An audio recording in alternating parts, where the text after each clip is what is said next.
7 মানুষ রাগে বা মজার ছলে বলে থাকে ওই লোকটা তো জাহান্নামী বা তুই জাহান্নামে যাবি।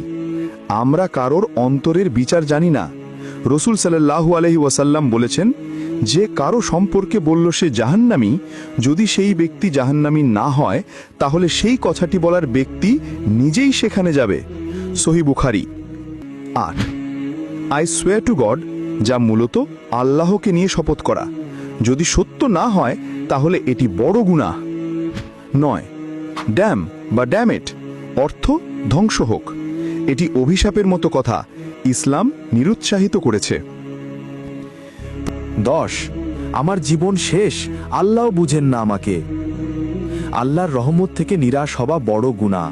আল্লাহ বলেন, আল্লাহর রহমত থেকে নিরাশ হয়ো না, শুধু কাফেররাই নিরাশ হয়। সূরা ইউসুফের 87।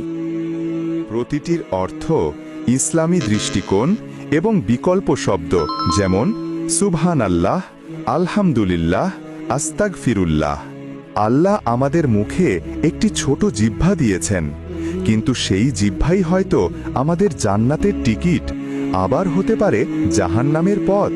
তাই আসুন আমরা মুখকে পবিত্র রাখি, আল্লাহর নাম জপে জীবন সাজাই, আর জিহ্বাকে ব্যবহার করি শুধু কল্যাণের জন্য। যদি ভিডিওটা দেখে কোনো উপকার হয় তো লাইক ও সাবস্ক্রাইব করুন।